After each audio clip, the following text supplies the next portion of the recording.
ये NLP होता क्या है एक्चुअली, मैं इसको इजी लैंग्वेज में समझना चाहती हूँ। NLP को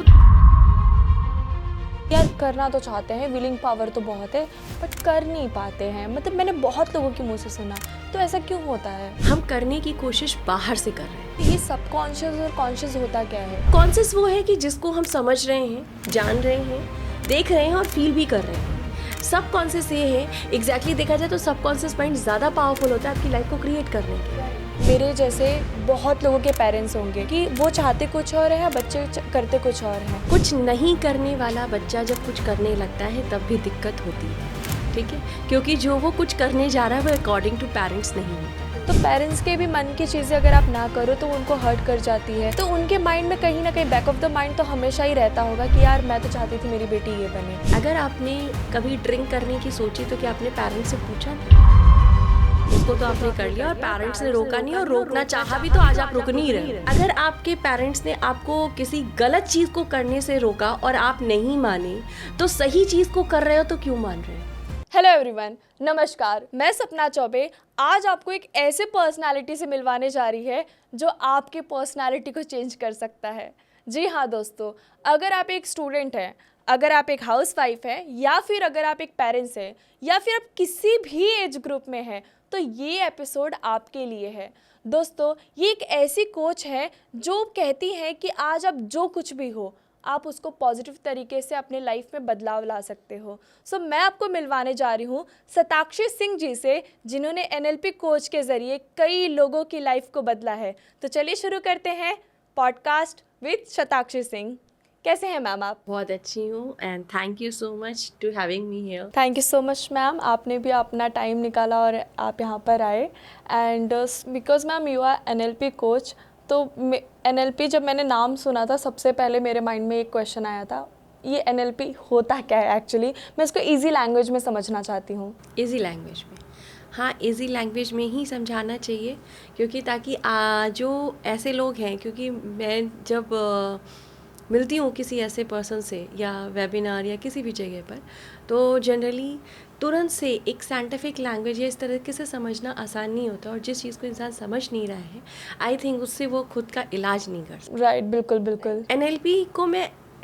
NLP को थोड़ी देर के लिए भूल जाइए, ओके। नॉर्मल लाइफ से जोड़कर देखते हैं। हम हमारी ज़िंदगी में कई बार, चूँकि हमने कर्मा किए हुए हैं, तो बहुत सारे इवेंट्स हमारी लाइफ में आते हैं जो अच्छे भी होते हैं और बुरे भी होते हैं। बिल्कुल। ठीक है, हमारा ब्रेन, क्योंकि हर एक चीज़ की एक लैंग्वेज है, प्रकृति अपनी लैंग्वेज में बात कर रही है जी। हम और आप अपनी लैंग्वेज में बात कर रहे हैं। बिल्कुल। ठीक है, उसी तरीके से हमारे ब्रेन की भी अपनी एक लैंग्वेज है। ओके। ठीक है, जैसे हम अपने ब्रेन को हमेशा गलत भाषा में कुछ मैसेज देते हैं और फिर वो रिसीव नहीं होता, ब्रेन हमारा उस तरीके से काम नहीं करता, मतलब हमारी ज़िंदगी में चीज़ें वैसी नहीं होती जैसा हम बोल रहे होते हैं। तो हम कहते हैं कि कहीं ना कहीं भगवान को ब्लेम कर देते हैं, या फिर कहीं ना कहीं हम उन चीज़ों को ब्लेम कर देते हैं जिससे उसका कोई लेना देना नहीं होता। जी। ठीक है, एग्जैक्टली NLP वो एक लैंग्वेज है जो ब्रेन को सही दिशा में, सही दिशा की तरफ भेजने का काम करती है। ओके। उस लैंग्वेज में आपके ब्रेन से बात करती है, जिस लैंग्वेज में आप अपनी लाइफ के जो बहुत सारे सिचुएशंस को ख़राब कर रहे हो उसे ठीक कर सकती है। ओके, तो मैम फिर तो ये बहुत पावरफुल है। तो एक मुझे ऐसा लगता है स्टूडेंट से लेकर चाहे वो 60 ईयर का कोई भी पर्सन हो, हर किसी के लाइफ में इसकी ज़रूरत है। यहाँ पे मैं एक एग्जांपल देना चाहूँगी। जब मैं सीख रही थी, मैं खुद एक लर्निंग फेज़ में थी, वन ऑफ अ लेडी जो 83 ईयर्स की थी, ओके। वो खुद भी इन सब चीज़ों को सीख रही थी, एंड बहुत सारे लोगों ने उनसे मोटिवेशन लिया कि भाई 83 ईयर्स में लोग बोलते हैं कि अब तो जाना है, इट्स अ रॉन्ग वर्ड। लोग 100 ईयर्स भी जीते हैं और उससे ऊपर भी जीते हैं, डिपेंड करता है कि आपका माइंडसेट और आप अपनी ज़िंदगी को किस रूटीन में ले जा रहे हैं, राइट। तो ये नंबर, सिर्फ एज का जो नंबर है वो सिर्फ नंबर है, ये मैटर नहीं करता कि आप किस एज में हैं। मैटर ये करता है कि आप अपने अंदर से कितना ज़्यादा और कितनी जल्दी अपनी लाइफ को सही दिशा में ले जाना चाहते हैं। ओके। कई बार हम अपनी लाइफ के लिए बहुत बड़े बड़े सपने देखते हैं, पर हमारे एक्शंस उस लाइफ को ठीक करने के लिए कुछ नहीं होते। राइट। तो मुंगेरी लाल के सपने नहीं देखने हैं, कुछ ऐसा करना है कि आप सबसे पहले अपने आप को ठीक करने की दिशा में बढ़ रहे हो ना, तो पहले उसी दिशा में बढ़ो। मैम यहाँ से मुझे एक बात याद आता है कि मैंने बहुत लोगों के मुंह से सुना है कि यार करना तो चाहते हैं, विलिंग पावर तो बहुत है, बट कर नहीं पाते हैं। मतलब मैंने बहुत लोगों के मुंह से सुना, तो ऐसा क्यों होता है? हम करने की कोशिश बाहर से कर रहे हैं, मेटलिस्टिक कर रहे हैं, ठीक है। हम अपने अंदर एक थॉट जनरेट कर रहे हैं, इस थॉट को हम कॉन्शियसली जनरेट कर रहे हैं। जैसे हमने सोचा, आपने किसी टाइम तो सोचा होगा कि मुझे पॉडकास्ट करना है, बिल्कुल बिल्कुल। या मैंने कभी तो सोचा होगा कि मुझे पॉडकास्ट पे आकर के अपने ये NLP से लोगों को अवेयर करना है, उनके लाइफ में एक वैल्यू एडिशन के लिए उनको समझ में आए कि एग्जैक्टली NLP है क्या। ये कभी तो मेरे मन में ये थॉट्स आए होंगे, राइट। वैसे ही जब कोई भी चीज़, कोई भी इंसान डिसाइड करता है ना, तो वो कॉन्शियसली डिसाइड करता है। ओके। और जब तक आप किसी चीज़ को कॉन्शियसली डिसाइड कर रहे हो, वो चीज़ पे आपका काम नहीं करेगा। ओके। क्यों? क्योंकि आपके अंदर की जो एनर्जी है, आपके अंदर की जो एक मोटिवेशन होता है, हमारे जो हार्मोन्स हैं, हाँ जी। वो चूँकि हमने अपनी लाइफ में बहुत सारे ट्रॉमास झेले हैं, बहुत सारे इवेंट्स लिए हैं, बहुत सारी आवाज़ें रिसीव की हैं जो हमारे लिए अच्छी नहीं रही हैं, बहुत सारे ऐसे एक्सपीरियंस किए हैं जो हमारे लिए बहुत अच्छा वे नहीं रहा है। उन एक्सपीरियंस के आधार पर हमारे अंदर जो हार्मोन्स हैं, बेसिकली 4 हार्मोन बहुत इंपॉर्टेंट होते हैं, and that is endorphin and dopamine, oxytocin और एड्रेनल। ये बहुत इंपॉर्टेंट होते हैं, और ये आपके हर एक इमोशंस के कारण आपके अंदर ही एक सेल्फ मोटिवेशन क्रिएट करते हैं। अगर ये डाउन हुए तो आप अपनी लाइफ के डिफरेंट फेजेस में अलग अलग तरीके से उस चीज़ को उस वे में एंजॉय नहीं कर पाओगे। जैसे फाइनेंस को एंजॉय करना है तो नहीं कर पाएंगे, आपको रिलेशनशिप एंजॉय करना है, बहुत अच्छा पार्टनर है, सारी सुविधाएं हैं। मैं काउंसलिंग करती हूँ, बहुत सारी वुमेन्स कहती हैं मैम सब कुछ है, फिर भी पता नहीं क्यों मैं अंदर से खुश नहीं। ठीक है, तो वो क्या है, वो एक अंदर की ऑक्सीटोसिन कहीं ना कहीं डिस्टर्ब हो गई है, हार्मोन डिस्टर्ब हो गई। इस वजह से ना तो आप रिलेशनशिप एंजॉय कर पा रहे हो, ना अपने बच्चे का साथ एंजॉय कर पा रहे हो। डिस्टर्ब कैसे होता है? जब भी आपके अंदर एक लंबे समय तक कोई भी नेगेटिव इमोशंस रह जाएगा, ओके, ठीक है, तो इंसान क्या कहता है, अब मुझे उस बात से फ़र्क नहीं पड़ता। एग्जैक्टली फ़र्क शायद अब आपको आउटर लेयर पे नहीं पड़ रहा है, पर इंटरनल लेयर पे वो आपकी वैसे है जैसे एक दीमक अपनी धीरे धीरे किसी चीज़ को खोखला करता है। वैसे ही कोई भी नेगेटिव इमोशंस कभी भी आया अगर आपके अंदर, वो आपकी बॉडी के अंदर आपको धीरे धीरे ही कहीं ना कहीं वो ख़त्म कर रहा होता है। ठीक है, एक समय आता है कि जब आपको लगता है कि अब मुझे कुछ फ़र्क नहीं पड़ रहा है। एक समय आता है जब आप कहते हो कि मुझे कोई चीज़ अच्छी नहीं लग रही है, ना मुझे दुख में दुख हो रहा है, ना मुझे सुख में सुख मिल रहा है। ये जो स्टेज होती है बहुत बुरी होती है। इसको लोग कहते हैं कि ये तो नॉर्मल स्टेज आ गई, अब मैं बहुत सही हो गया हूँ कि मुझे कुछ फ़र्क ही नहीं पड़ रहा है, ना ही अच्छे की चाहत है ना ही बुरे की चाहत है। आपकी बॉडी को ईश्वर ने ऐसे बनाकर भेजा था कि आपको चाहत हो, ठीक है, आपकी वो विल पावर हो, ऐसा ईश्वर। इसीलिए एक केवल मानव ऐसा है, एक मनुष्य जीवन ऐसा है जिसको फ्री विल दिया गया है, राइट, ठीक है, और उस फ्री विल का आप यूज नहीं कर पा रहे हो, कोई नहीं कर रहा है। बिल्कुल। एक देखा जाए, एक इंसान अगर ये कह रहा है कि मेरी जिंदगी मेरे अकॉर्डिंग नहीं है, तो फ्री विल वहां से जीरो हो गया ना। बिल्कुल बिल्कुल, राइट।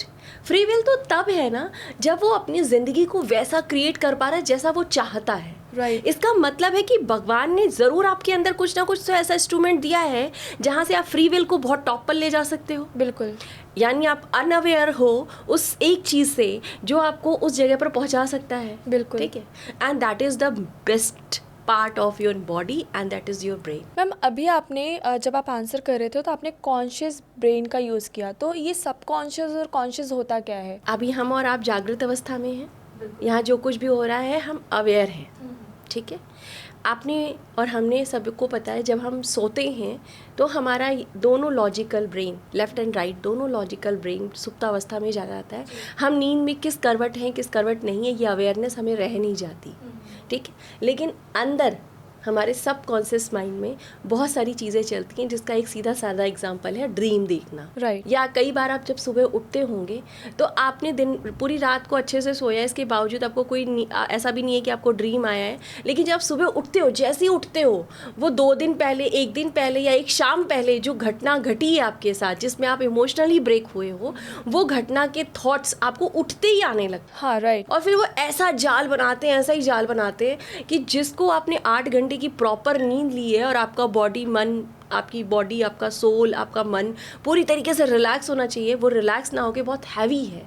इट मीन्स कि आपका जो सबकॉन्शियस माइंड है वो अलग ही प्रोग्रामिंग में चल रहा है, दैट इज नेगेटिव पैटर्न। तो वही आपने जो पूछा ना कि सबकॉन्शियस क्या है और कॉन्शियस क्या है, तो कॉन्शियस वो है कि जिसको हम समझ रहे हैं, जान रहे हैं, देख रहे हैं और फील भी कर रहे हैं।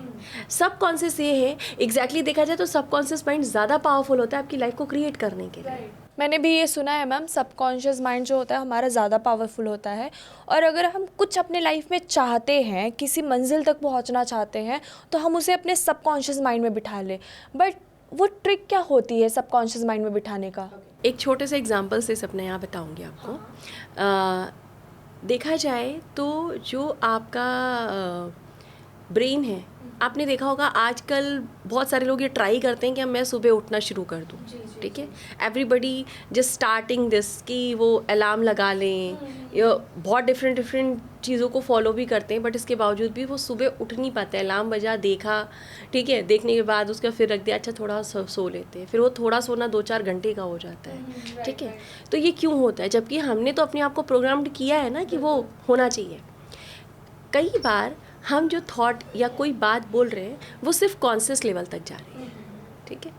जैसे ही आप सोने चले, आपने जो थॉट क्रिएट किया था वो भी सो गया, राइट। आपके सबकॉन्शियस माइंड को नहीं पता है कि आपको जगना है। बिल्कुल बिल्कुल बिल्कुल। तो मैं हमेशा बोलती हूँ कि आपका नाम आपके लिए बहुत इम्पॉर्टेंट है।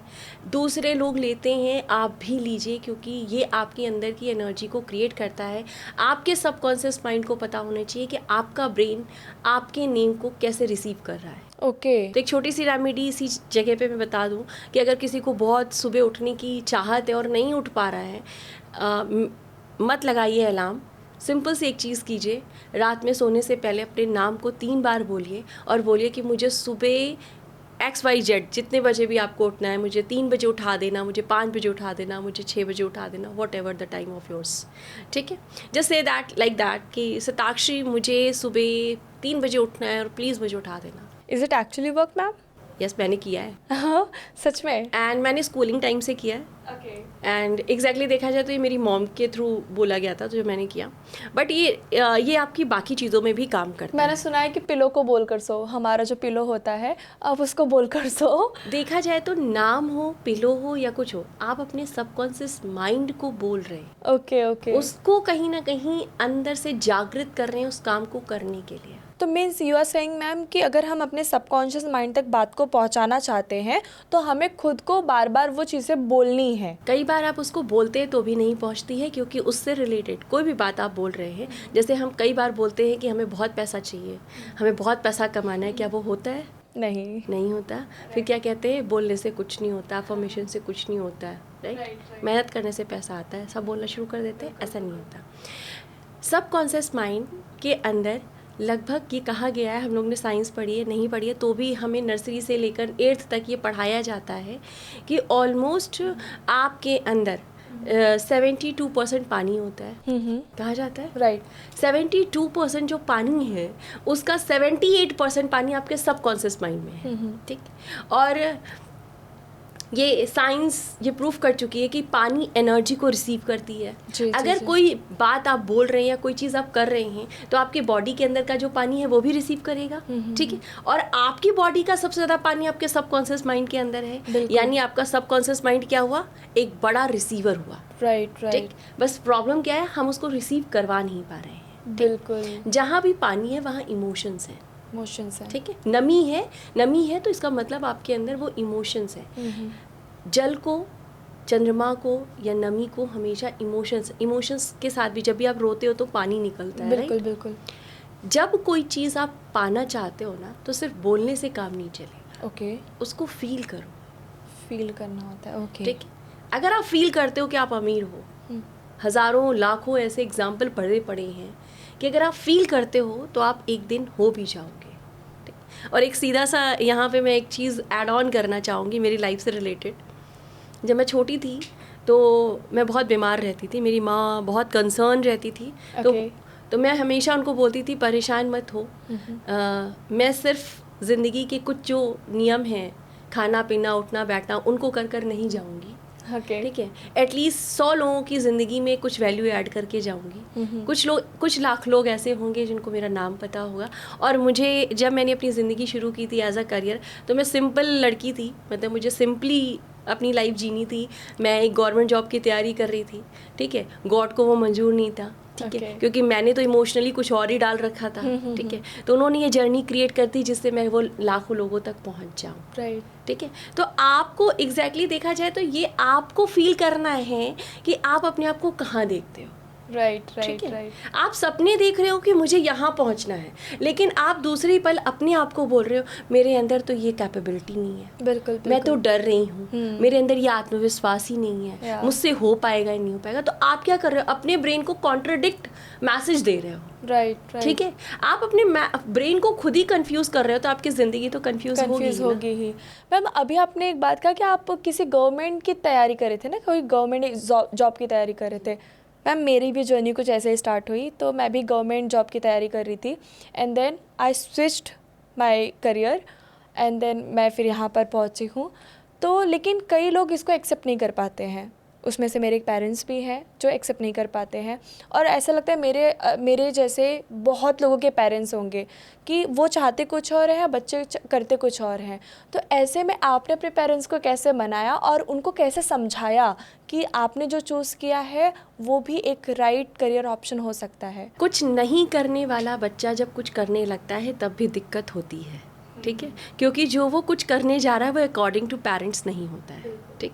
और एक ह्यूमैनिटी, एक ह्यूमन नेचर है कि, और एग्जैक्टली देखा जाए तो यही हमारे समाज का सबसे बड़ा चैलेंज, परिवार में हो या दुनिया में हो या कहीं भी हो, यही एक चैलेंज है कि सामने वाला मेरे अकॉर्डिंग नहीं चल रहा है, राइट, ठीक है। यही चैलेंज है, एग्जैक्टली यही चैलेंज है कि लोगों को अपने अकॉर्डिंग सब कुछ चलाना है। खैर, मैं वापस आ जाती हूँ इस चीज़ पे कि कैसे मनाएं। जब अगर आप कुछ अच्छा करने जा रहे हैं और आपको पता है कि आप अच्छा कर रहे हो, ठीक है, आप अपने रास्ते पर चलो। अगर आपने कभी ड्रिंक करने की सोची तो क्या आपने पेरेंट्स से पूछा था, ठीक है, उसको तो आपने कर लिया और पेरेंट्स ने रोका नहीं, और रोकना चाहा भी तो आज आप रुक नहीं रहे हो, राइट। अगर आज, और इसमें मैं किसी जेंडर को नहीं कहूँगी क्योंकि ये दोनों फॉलो कर रहे हैं आज, ठीक है। एंड अगर आपके पेरेंट्स ने आपको किसी गलत चीज़ को करने से रोका और आप नहीं माने, तो सही चीज़ को कर रहे हो तो क्यों मान रहे हो? बिल्कुल। अब आपने मेरे से पूछा कि आपने कैसे मनाया। My father is a lawyer, वो बहुत लॉजिकल है, ठीक है। और जब मैंने रेखी की जर्नी स्टार्ट करी थी, स्टार्टिंग रेखी से हुई थी, तो ये समझाना कि एक लाइट आ रही है और आपकी बॉडी के अंदर जा रही है और वो कैसे आपकी लाइफ को चेंज कर रही है, ये समझाना थोड़ा मुश्किल था। बट जिस चीज़ को मैं करने जा रही थी उसको पहले मैं खुद अप्लाई कर रही थी, तो मेरे अंदर तो चेंज आ रहा था ना, मेरी पर्सनालिटी चेंज हो रही थी। तो पेरेंट्स हैं, वो ऑब्जर्व करेंगे, वो देखेंगे कि बदलाव आ रहा है, ठीक है। और अगर आप सही हो और सही दिशा में बढ़ रहे हो तो एक ना एक दिन ये प्रकृति आपको वो की हुई कृति का एक प्र जरूर देगी, ठीक है। जब आपको वो सक्सेस मिलेगी, जब आप उसको अचीव करोगे, उसका सही रिजल्ट लेके आओगे, तो जो पेरेंट्स आज मना कर रहे थे वही पेरेंट्स आपको अप्रिशिएट करेंगे। मैम आपने एक बात कही कि हमारे मन में कहीं ना कहीं चीज़ें रह जाती हैं, अगर कोई चीज़ें हर्ट करती हैं तो पेरेंट्स के भी मन की चीज़ें अगर आप ना करो तो उनको हर्ट कर जाती है, तो उनके माइंड में कहीं ना कहीं बैक ऑफ द माइंड तो हमेशा ही रहता होगा कि यार मैं तो चाहती थी मेरी बेटी ये बने। तो क्या उनको ऐसे कुछ इफ़ेक्ट करता है ये? देखिए, बिल्कुल वो कोई भी इमोशंस होगा वो इफ़ेक्ट करेगा, लेकिन पेरेंट्स आपके लिए कंसर्न इसलिए होते हैं ना कि आप कुछ बेटर करो अपने लिए, बिल्कुल कुछ नुकसान अपने जीवन में अपने लिए ना करो, इसीलिए होता है। एक अच्छे पेरेंट्स की यही परिभाषा है कि वो अपने बच्चे को एक सही दिशा में ही जाने देना चाहते हैं, बिल्कुल। उस समय आया हुआ एक ख्याल कि ये मेरे अकॉर्डिंग नहीं कर रहा है, लेकिन जब उसी ख्याल को कि मैं जो कर रहा हूँ मैं सही कर रहा हूँ, उसको आप सही साबित कर देते हो, तो जो इमोशंस ख़राब हुए थे वही इमोशंस स्विच कर जाते हैं, जिसमें हम NLP में करवाते भी हैं स्विच टेक्निक। वही पेरेंट्स आपके उस प्रेजेंट करियर के लिए आप पर गौरवान्वित भी हो रहे होते हैं। राइट मैम, बिल्कुल, ये इस बात से अग्री करती हूँ। आज मेरे फादर बहुत गर्व से कहते हैं कि वो बहुत सारे मतलब NLP में बहुत सारे लोग आते हैं, बहुत बार बहुत सारे रिव्यूज़ वो भी सुनते हैं, तो कहते हैं कि लोगों की लाइफ में बदलाव आता है, सुनकर बड़ा अच्छा लगता है, ठीक है, एक जेन्युइन हैप्पीनेस मिलती है, तो बड़ी खुशी होती है। तो अगर आप सही दिशा में बढ़ रहे हो तो आपके पेरेंट्स जिस काम को रोक रहे थे एक दिन उसी काम को बताकर गौरवान्वित भी होंगे। राइट मैम, वैसे NLP स्टार्ट कब हुआ और किसने स्टार्ट किया? ये रिचर्ड ने स्टार्ट किया था। कब स्टार्ट हुआ था इसमें थोड़ा सा कॉन्फ्लिक्ट है, कुछ बुक्स कहती हैं 1970 में, कुछ बुक्स कहती हैं 1972 में। जो एथिकली माना गया वो 1972 में था इन्होंने, और एक रिसर्च किया था ब्रेन लैंग्वेज पे, और इसमें मैं किसी एक को नहीं कहूँगी, वैसे तो रिचर्ड जी का नाम आता है, बट मैं किसी एक को नहीं कहूँगी, क्योंकि हर एक स्तर पर चीज़ें जब बदलती हैं ना तो उसमें अपग्रेशन आता है, अपग्रेड होता है। जो डिस्पेंजा जो NLP के बहुत बड़े उदाहरण भी माने जाते हैं, उनका एक एक्सीडेंट हुआ था, उनकी रीढ़ की हड्डी में मतलब पूरी रीढ़ की हड्डी की जितने भी ब्लॉकेज हैं सब ब्रेक हो गए थे। उनके डॉक्टर ने बोल दिया था कि अब आप ज़िंदगी में कभी नहीं चल पाएंगे, ठीक है। उन्होंने अपने ब्रेन के अंदर उस लैंग्वेज के थ्रू या उस विजुअलाइजेशन के थ्रू, उस इमोशंस के थ्रू 3 महीने अपने पे ये काम किया कि मैं चल पाता हूँ, मैं अपना काम नॉर्मल करता हूँ, ठीक है। उन्होंने अपने इमोशंस को जिया है, ठीक है, या एक तरीके से कह लीजिए वही NLP को उन्होंने अपने ब्रेन तक पहुँचाया है, ठीक है। और उसी वजह से 3 महीने बाद जिस डॉक्टर ने उनको ये बोला था कि आप कभी चल नहीं पाएंगे, उन्हीं की क्लिनिक पर वो खुद अपने पैरों से चल कर गए थे। वाह, तो मैम क्या ऐसे करने से कोई भी चीज़ पॉसिबल है? हाँ, डेफिनेट। कोई भी, मतलब अगर किसी को बॉर्न कोई प्रॉब्लम है, कोई बीमारी है, तो क्या उससे वो भी ठीक हो सकता है? मतलब आप ये कहना चाहते हो कि अगर आपने कुछ डिसाइड कर लिया है और आप अपने सबकॉन्शियस माइंड को बार बार हिट करते हो उस पॉइंट को लेकर, तो वो चीज़ें सच में आपके साथ होती हैं। इसको मैं थोड़ा सा और क्लियर करना चाहूँगी। आपने कोई चीज़ सोच ली है कि मुझे ये करना है, ठीक है। मान लीजिए कि किसी इंसान ने ये सोचा कि मुझे अपने लिए एक बेटर करियर बनाना है या मुझे इस हेल्थ को ठीक करना है। पहले आपने सोचा, एक इमेज बनती है आपके ब्रेन के अंदर, आप कुछ भी सोचते हो लिखा हुआ नहीं आता। फादर का नाम, फादर बोला तो फादर की पिक्चर आती है, फादर लिखा हुआ या उनका नाम लिखा हुआ नहीं आता। वैसे ही आप जैसे कोई इवेंट सोचते हो तो आपके ब्रेन में एक पिक्चर बन जाती है, राइट।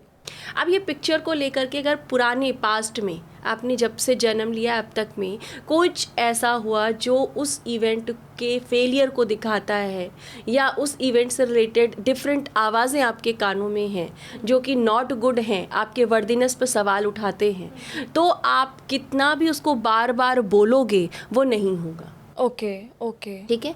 आप एक सिंपल सा एक उदाहरण समझ लें, अगर आपके ग्लास में आधा गंदा पानी है तो क्या आप उसमें आधा साफ पानी डाल करके उस पानी को पी सकते हैं? बिल्कुल नहीं पी सकते। ज़िंदगी भी बिल्कुल वैसी है।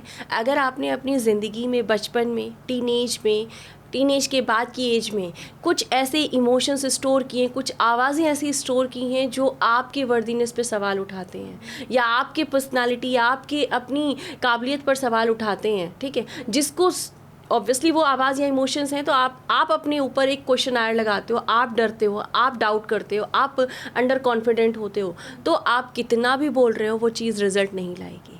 पहले क्या करना होगा, उस आधे गंदे पानी को पहले फेंकिए, गिलास को साफ़ कीजिए, वापस दोबारा साफ़ पानी भरिए, तब आप उसको पी सकते हैं और वो आपके लिए हेल्दी भी है। बिल्कुल ब्रेन भी वैसा है। पहले आपके ब्रेन के अंदर जो भी नेगेटिव इमोशंस पड़े हुए हैं, जो भी आपके नेगेटिव बिलीफ सिस्टम्स पड़े हुए हैं, जो भी आवाज़ें पड़ी हुई हैं, इनको आप हटाइए, तब आप अपनी ज़िंदगी में आगे बढ़िए। बिल्कुल मैम। वैसे NLP का फुल फॉर्म क्या है? Neuro linguistic programming. न्यूरो मतलब आपके जितने भी ब्रेन क्या करता है, हाँ। कोई भी चीज़ है तो वो आपके न्यूरल पाथ से ही तो आपको मैसेज दे रहा है। बिल्कुल। आपको गर्म लग रहा है, आपको ठंडा लग रहा है, ठीक है, आपको कैसे सेंसेशंस हो रहे हैं, ये सब कुछ ब्रेन को नहीं पता होता है। मतलब ये न्यूरल पाथ को पता होता है, 80 ट्रिलियन सेल्स को पता है कि आपको कैसे इस मैसेज को भेजना है, ठीक।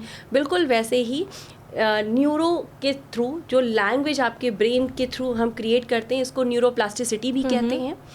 जैसे मान लीजिए कि आज आपका एक बिलीफ सिस्टम है कि मैं कुछ नहीं कर पाऊंगी। 90% लोग इस चीज़ में डरे हुए हैं, वुमेन्स खास तौर से, कि मैंने इतने साल से अपने करियर को छोड़ा हुआ है, अब मैं नया स्टार्ट करूंगी तो मैं नहीं कर पाऊंगी। ठीक है, ये सिर्फ एक बिलीफ सिस्टम है, क्योंकि उसकी पिक्चर्स आपके ब्रेन में पड़ी हुई है। जैसे ही आपने उसको साफ किया और अपनी इमेज नई बनाई, नई इमेज क्या होगी? न्यूरोप्लास्टिसिटी इसको कहते हैं। यानी ये जो एरिया होता है आपका, ये इसको फ्रंटल लोब कहते हैं, यही आपकी इमेज को रिसीव करता है। ठीक है, जब आप उस इमेज को बनाते हैं कि now I want to do this, ठीक है, तो आपके ब्रेन को आपने एक इमेज दी। इस इमेज ने आपके ब्रेन की जो 80 ट्रिलियन सेल्स हैं उनको एक मैसेज भेजा कि दिस बॉडी इज हैप्पी, यानी जितने हैप्पी हार्मोन्स हैं वो इस इमेज के थ्रू बाहर निकल रहे हैं, इसकी वजह से डिक्रीज हो रहे हैं। ठीक है, तो वो क्या करेगा? इमोशन लेवल पे आपके पूरे न्यूरल पाथ को ये मैसेज भेज देगा। अब आपके, जो कि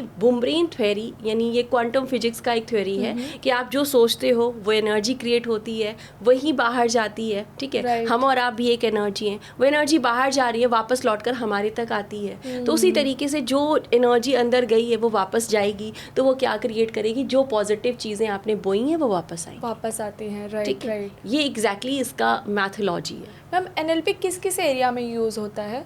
हर एरिया में यूज़ होता है। जैसे मेजर एग्जाम्पल बता देती हूँ, जैसे कि आपकी लाइफ के 5 बहुत इंपॉर्टेंट एस्पेक्ट होते हैं। ठीक है। पहला रिलेशनशिप, ये आपको यहाँ पे बेटर करता है।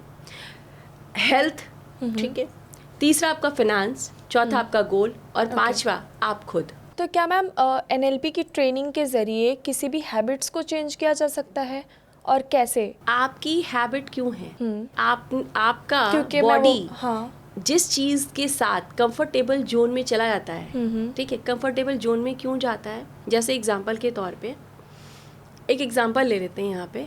मान लीजिए आपको मान लीजिए किसी एक चीज़ से बहुत प्रॉब्लम है, किसी थॉट से, किसी इमोशन से, या कोई पास्ट की चीज़ है उससे बहुत प्रॉब्लम है। ठीक है, लेकिन वो प्रॉब्लम आज आपको है, अगले 2 साल बाद नहीं है, अगले 3 साल बाद उस इमोशन से आपको प्रॉब्लम नहीं हो रही है, उस थॉट से आपको दिक्कत नहीं हो रही है, आपको लग रहा है कि अब मुझे फ़र्क नहीं पड़ता है। ठीक है, क्यों नहीं पड़ता है? क्योंकि आपके डोपामाइन ने, आपके ऑक्सीटोसिन ने, आपके एड्रेनलिन ने, आपके जितने भी ऐसे हार्मोन्स हैं जो आपकी बॉडी के अंदर एक हैप्पी या आपके अंदर सैडनेस इमोशंस को क्रिएट करते हैं, उन्होंने उस सैड इमोशंस के साथ ही अपने डोपामाइन को रिलीज़ करना सीख लिया है। डोपामाइन का ये मतलब ये नहीं है कि आप हैप्पी हो तो भी रिलीज होगा। आपकी बॉडी किस चीज़ के साथ कंफर्ट हो चुकी है, किसके साथ उसको अब बेहतर लग रहा है, उसके साथ वो इंक्रीज़ होती है। जैसे आप ड्रिंक करते हो, ठीक, 1 बार किया, 2 बार किया, 3 बार किया, क्या हुआ? आपको एक अंदर से हैप्पीनेस फील हुई, तो आपका डोपामाइन रिलीज होता है। अब जब आपकी बॉडी को डोपामाइन को रिलीज करना होगा, आपके ब्रेन में एक थॉट जाता है, just take it. This is the addiction. तो उसी तरीके से आपकी कोई आदत है ना, तो वो आपके ब्रेन को पता गलत मैसेज है। ठीक है, मतलब वो राइट मैसेज भी हो सकता है, रॉन्ग मैसेज भी हो सकता है। ओके, ठीक है। तो अब इसको ठीक कैसे करना है? जैसे मान लीजिए कोई भी इंसान है जो अपनी खराब आदत को सही करना चाहता है, तो एक मिरर एक्सरसाइज है। आपका जो ब्रेन है ना, एक ब्रेन आपका नेगेटिव लेता है, एक पॉजिटिव लेता है। ठीक है, अब ये आपकी एनर्जी के अकॉर्डिंग किसी का लेफ्ट किसी का राइट हो सकता है, क्योंकि हमारी ये जो पूरी बॉडी है एक फीमेल और मेल दोनों एनर्जी के साथ बनी हुई है। भले ही हम एक बॉडी फीमेल रख रहे हैं या भला ही कोई इंसान एक मेल बॉडी रख रहा है, लेकिन उसके अंदर दोनों एनर्जी है। ठीक है, तो वो कौन सी एनर्जी डोमिनेटेड बॉडी है, यानी फीमेल बॉडी अगर डोमिनेटेड है तो वो नेगेटिव इमोशंस जो भी देखेगा उसकी सारी नेगेटिव इमोशंस राइट में आएंगी। ओके, ठीक है, मतलब उसका बिहेवियर एक लड़की जैसा होगा, मतलब नर्चर करना, केयर करना, चीज़ों को सजाना। अगर कोई मेल डोमिनेटेड बॉडी है तो उसके अंदर जितने भी नेगेटिव इमोशंस होंगे वो लेफ्ट साइड आएंगे। और मेल डोमिनेटेड, चाहे वो फीमेल बॉडी हो चाहे वो मेल बॉडी हो, उसका एक्शन क्या होगा? वो बहुत एक्टिव होगा, वो जल्दी जल्दी गुस्सा करेगा। ठीक है, वो चीज़ों को बहुत मतलब जैसे होता है ना, एक जिम्मेदारी से लेना वाला होता है। मेल के अंदर एक होता है ना जिम्मेदारी लेने की, बिल्कुल, वो होती है। ठीक है, तो वो लेडी हो या वो एक जेंट्स हो, उसके अंदर जिम्मेदारी वाली भावना हो। ठीक है, तो ये यहाँ पे डिपेंड करता है कि आपका कौन सा ब्रेन एक्टिव है। अब आपके एक ब्रेन ने पॉजिटिव लिया, एक ब्रेन ने नेगेटिव लिया। आपकी जो भी नेगेटिव आदत है, जस्ट सॉ दैट, उसको देखना शुरू करें, ठीक है। अब आपने चूंकि ये समझ लिया कि एक ब्रेन लेगा, जिस भी ब्रेन में वो आप नेगेटिव थॉट्स ले रहे हो उसको स्विच कर दो। ओके कैसे स्विच करते हैं?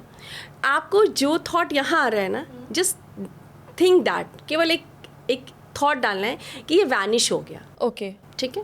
आप जो इसके अपोजिट एक पॉजिटिव थॉट है, एक अच्छी आदत आपकी है, या आप उसके अकॉर्डिंग एक अपोजिट, जैसे मान लीजिए आपकी सुबह उठने की आदत नहीं है और आप डालना चाहते हो कि आप सुबह उठना है, तो आप देखो कि आपने यहाँ पे एक इमेज लगा दी कि आप सुबह उठ के आराम से मेडिटेट कर रहे हो, योगा कर रहे हो, एक्सरसाइज कर रहे हो, एक हेल्दी लाइफ जी।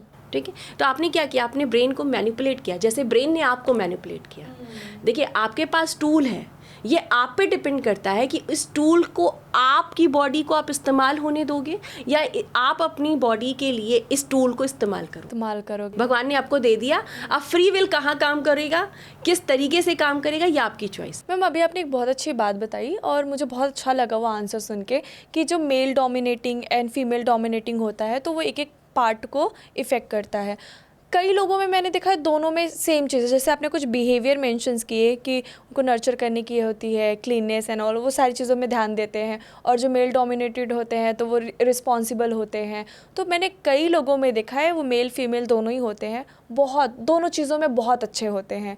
तो ऐसे में क्या उनके दोनों ब्रेन बैलेंस है? ओके। आप जनरली नोटिस कीजिएगा जिनके अंदर दोनों एनर्जी है, ठीक है, वो जिस भी थॉट को लेकर के अपनी लाइफ को क्रिएट करना चाहते होंगे, इजी गोइंग उनकी लाइफ में वो चीज़ आती है। राइट। ठीक है। वो फाइनेंशियली अबंडेंस में होंगे। मैम, बहुत एंजाइटी स्ट्रेस में जो होता है, क्या एनएलपी उनके लिए भी काम करता है? ऑब्वियसली वहाँ बहुत अच्छे से काम करता है। देखिए, आपकी एंजाइटी या डिप्रेशन का कारण क्या हो? हमारे सोच होती है और थॉट्स होते हैं। राइट। थॉट्स भी नहीं होते। ओके। मैं यहाँ पे ना, आपकी ज़िंदगी का सिर्फ आज इम्पॉर्टेंट नहीं है, ठीक है, आपकी ज़िंदगी का वो पल भी इम्पॉर्टेंट है जिसको आपने अपने अकॉर्डिंग ऑर्गेनाइज ही नहीं किया था, मतलब आपका बचपन। ठीक है।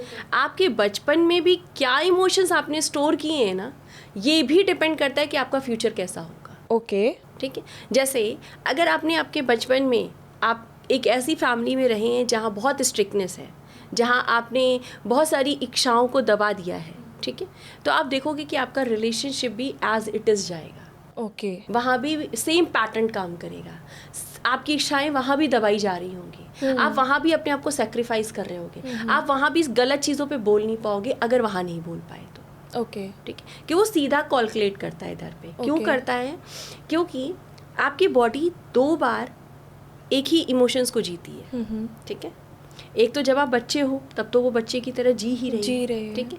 एक तब आपकी बॉडी एक बच्चे की तरह जीती है जब आप किसी रिलेशनशिप में होते हो। ओके। अब अगर जेन्युइन फीलिंग्स हैं तो चाहे वो मेन हो या वुमेन हो, दोनों अपने पार्टनर के सामने एक बच्चे की तरह होते हैं। ओके। राइट। ओके। ठीक।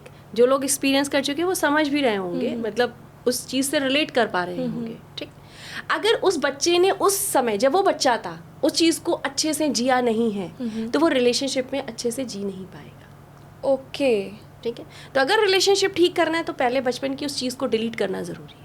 ओके। तो मतलब अगर आप कह रहे हो कि फ्लैशबैक में ऐसा कुछ नहीं है कि आपने अपना बचपन कैसे बिताया था तो फिर उसका रिलेशन अच्छा चलेगा, लेकिन अगर फ्लैशबैक में है कि यार उसका बचपन अच्छा नहीं गया था, अगर माइंड में कहीं भी थोड़ा सा भी होगा तो उसका फिर उसका रिलेशन भी ख़राब जा सकता है। रिलेशनशिप में जो भी चैलेंजेस हैं, मैं मेरी जो अब तक मैंने काम किया है उस पर, मैं उसके एक्सपीरियंस पे कह रही हूँ कि 90% जो रिलेशनशिप ख़राब हुए हैं उनके पीछे आपके बचपन के ट्रॉमाज रहे हैं। जैसे ही उसे डिलीट किया गया है, मतलब बहुत सारे लोगों ने जब रिलेशनशिप हीलिंग कराई एनएलपी के थ्रू, सिर्फ रिलेशनशिप पे काम किया, तो जैसे ही उन्होंने बचपन की अपनी एनर्जी को ठीक किया, उसको डिलीट किया, पॉजिटिव होने लगे उनके पार्टनर्स। मैं एक छोटा सा यहाँ पे केस बताती हूँ अपना। अच्छा। मेरी एक क्लाइंट है, ठीक है, उनके हस्बैंड बहुत डोमिनेटिंग थे, बहुत डोमिनेटिंग थे।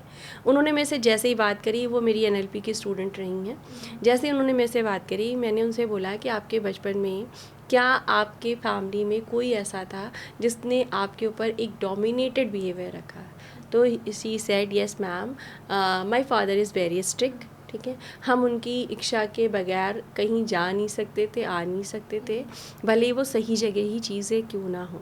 ठीक है, तो जैसे ही वो चीज़ें, उन चीज़ों को तोड़ा गया, ट्रांस में ले जा कर के उन चीज़ों को डिलीट कराया गया जो बचपन में हुई हैं, थोड़े दिन 10-15 दिन की जैसे ही वो चीज़ें हुई, उनके हस्बैंड में वो बिहेवियर में कमी आने लगी और एक समय ऐसा आया कि उनका बिहेवियर अपनी वाइफ के प्रति बहुत अच्छा हो गया। तो ये चेंजेस वाइफ में आपने करवाया था मैम या फिर हस्बैंड में? नहीं, वाइफ में करवाया था। देखिए, आपके सामने वाला व्यक्ति वही चीज़ आपको देता है जो आपके अंदर है। ओके। ठीक है, अगर आप अपने अंदर से फ्रस्ट्रेशन लेके घूम रहे हो तो आप देखोगे कि आप दिन में 10 लोगों से मिल रहे हो ना, उनमें से 10 लोगों में से 8 लोग ऐसे मिलेंगे आपको जो अपनी ज़िंदगी में भी फ्रस्ट्रेटेड है, जिनका खुद का नेचर भी फ्रस्ट्रेटेड है।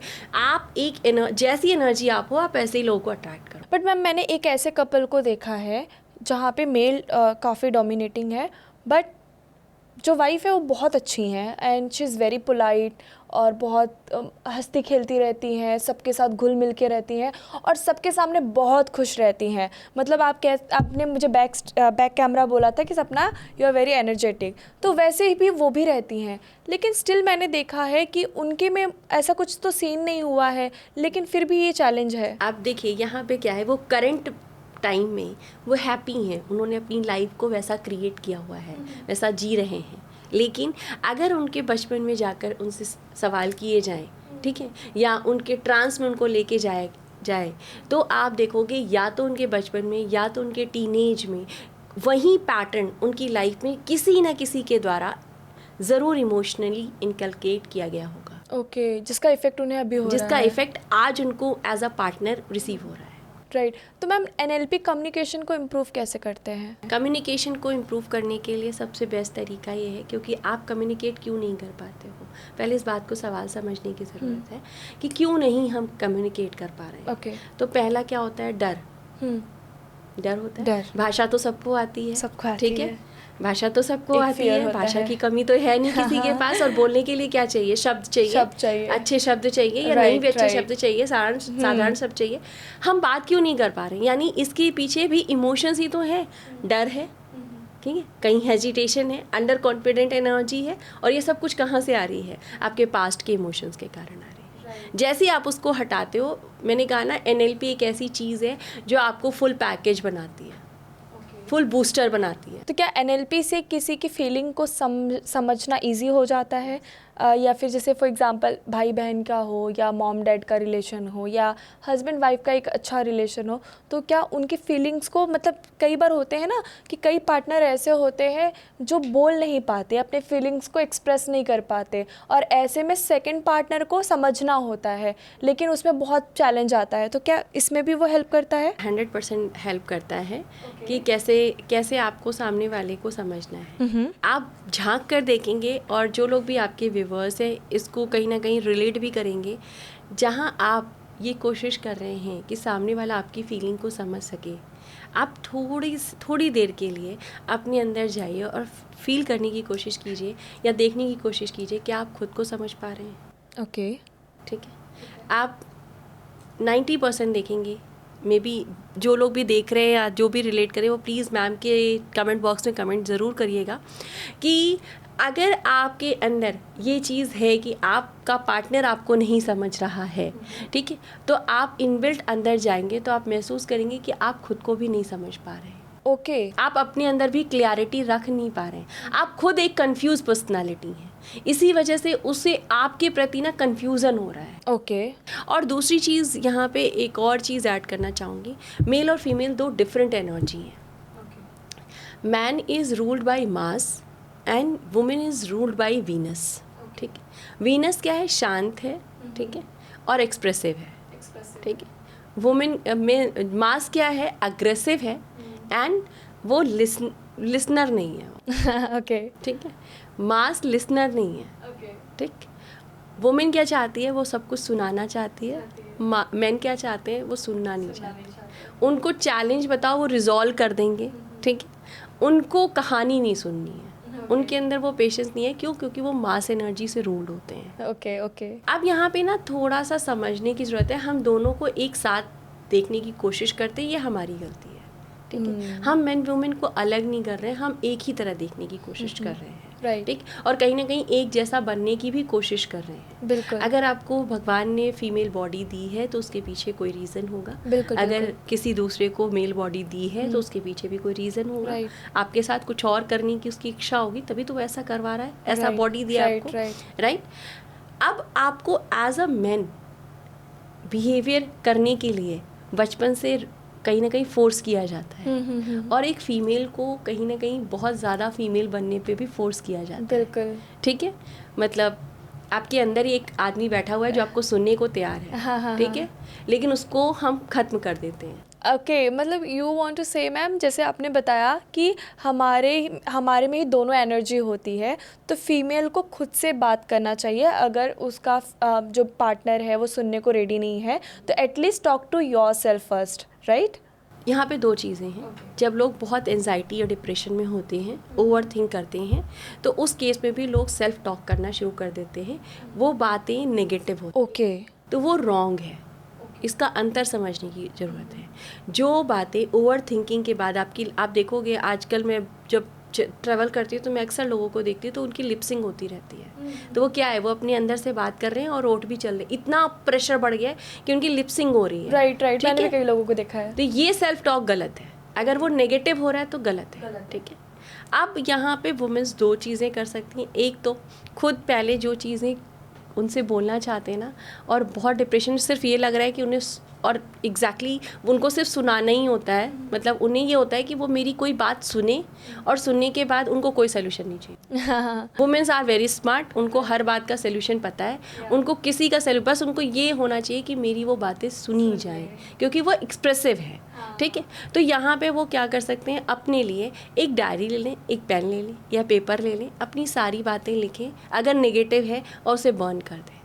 ओके, इससे दो चीज़ें होंगी, एक तो रिलेशनशिप में कोई नेगेटिव एनर्जी नहीं आएंगी, दूसरा आपके क्लैशेस नहीं होंगे, और तीसरा आपके अंदर जो इनबिल्ट इमोशंस जा रहा है वो डिलीट हो जाएगा। Okay, great. मैम, एनएलपी में रैपो बिल्डिंग क्या होता है? रैपो बिल्डिंग सिर्फ एनएलपी में नहीं होता। ओके, अभी जैसे आप आए, आपका एक जेस्चर था मेरे हाँ, साथ मिलने का, हाँ, ठीक है, हाँ, फिर हम एक नॉर्मल बातचीत पे आए, Yes, ठीक है, yes. तो फिर एक समय हुआ कि जहाँ मैंने आपकी बॉडी, आपकी पर्सनालिटी, आपकी एनर्जी को लेकर कुछ बोला, ठीक है, तो दैट मीन्स कि I observe to yourself, जी, आपकी चीज़ों को ऑब्जर्व किया, ठीक है, या मैंने आपसे बातचीत की और हम बहुत कंफर्टेबल हो गए। बिल्कुल मैम, ये क्या है?